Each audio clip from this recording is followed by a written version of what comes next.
Salut à tous, on se retrouve pour une petite vidéo présentation de produit avec un produit phare de la gamme Avid qui nous est très pratique pour cette session de pêche.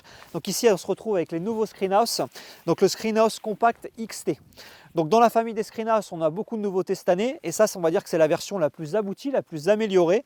Qu'est-ce qu'il y a comme principale différence sur le Screenhouse de version 2024? Donc on a rajouté ici un Porsche amovible. Pourquoi amovible? Tout simplement parce qu'il vient se zipper par l'extérieur sur le Screenhouse. Donc on a la possibilité de l'installer, oui ou non. Ici dans notre cas on l'a mis, moi je trouve que déjà niveau design c'est quand même assez joli, ça rajoute un espace supplémentaire.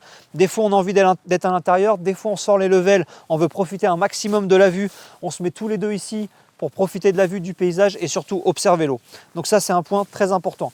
Une autre grosse nouveauté qui a été améliorée, on avait des petites cordelettes sur les anciens Screenhouse, maintenant on se retrouve avec des grosses sangles, vous allez voir ici qui sont très épaisses. On se retrouve avec deux types de sangles différentes. Pour les quatre coins du Screenhouse, donc je me déplace un petit peu, je me mets ici. Pour les quatre coins du Screenhouse, on se retrouve avec des sangles doubles. Pourquoi double? Parce qu'elle présente sur chaque extrémité un mousqueton.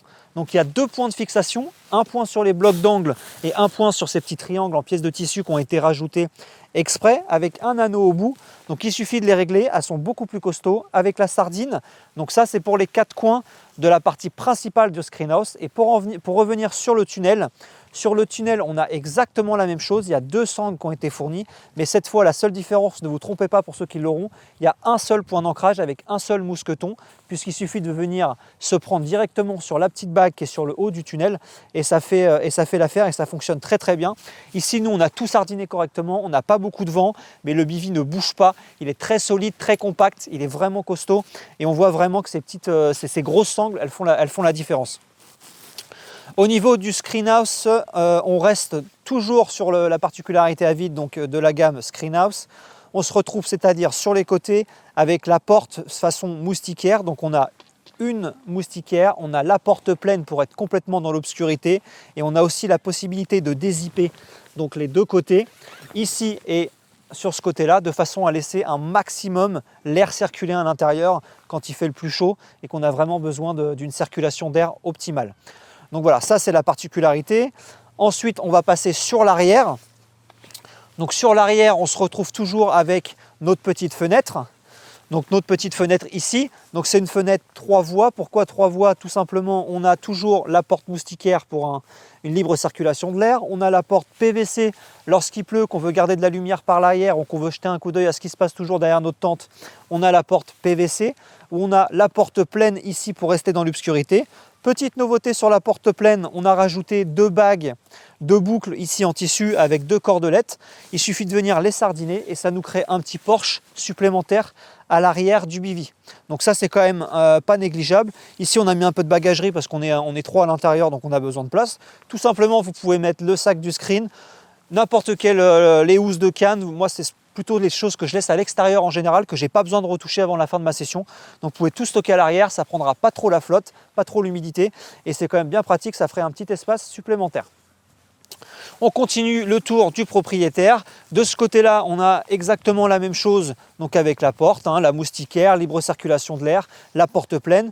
La porte pleine toujours très importante parce que ce bivy, il peut servir comme social dans notre cas ici où on a besoin d'un espace pour passer du temps entre copains, mais il y a beaucoup de pêcheurs qui l'utilisent pour pouvoir dormir à l'intérieur. Ça fait un bivy une personne ou alors même deux personnes. On peut mettre deux baies de chair si on est plus serré ou si on pêche en famille par exemple, mais quelqu'un qui veut pêcher tout seul, qui a besoin d'avoir une hauteur sous toit, on va dire, sous tente, de façon, il aime bien être debout, problème de dos, mal au dos, on a besoin d'être debout sur le bivy, dans l'intérieur du bivy, celui-là est très pratique parce qu'on tient debout à l'intérieur. Donc c'est quand même un bivy qui est surélevé par rapport aux bivy classiques qui sont beaucoup plus bas. Donc ça c'est une possibilité et il y a beaucoup de nos pêcheurs qui l'utilisent aussi pour ça. Une des principales nouveautés qu'il est important de préciser aussi sur ce nouveau Screenhouse, au niveau des mâts sur les côtés, on a un nouveau système auto-bloquant.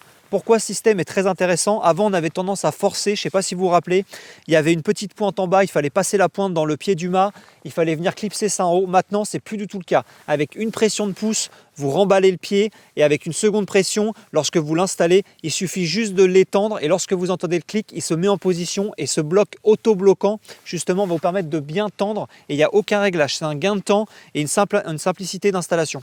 Au niveau de l'intérieur, on voit qu'on a quand même largement assez de place pour tenir en compagnie d'un un copain. Ici, on a 2 levels à vide qui prennent vraiment de la place haut de gamme, qui sont assez larges. On a une grande table dans le milieu, on a encore un espace devant. Donc on a un espace pour faire les montages, on peut rajouter des tablettes sur les côtés, on peut prendre son repas tranquillement avec son pote le soir. Petite particularité, il y a un crochet aussi au centre qui est très pratique pour la lumière. Donc voilà, pour moi, c'est si vous voulez mon ressenti sur cette session, on est 3 avec Lilian qui nous filme et Brice et moi qui sommes en session de pêche. C'est vraiment top, on a de l'espace pour tout le monde, c'est parfait à installer entre les 2 postes de pêche. Honnêtement, moi ce Bivi, j'y mets 10 sur 10 parce qu'il est très bien fini, très bien réussi et surtout très costaud. Si ce produit vous intéresse, surtout n'hésitez pas à vous rendre sur notre site internet avidcarp.com. Vous allez dans les abris, vous allez le retrouver, il y aura toutes les dimensions et vous aurez des détails sur le produit. Il y a également une vidéo sur notre page Avidcarp France sur YouTube et sur notre Facebook. Donc surtout n'hésitez pas à la consulter. C'est un produit qui est très fini et je vous le conseille vivement pour passer des bonnes sessions entre amis.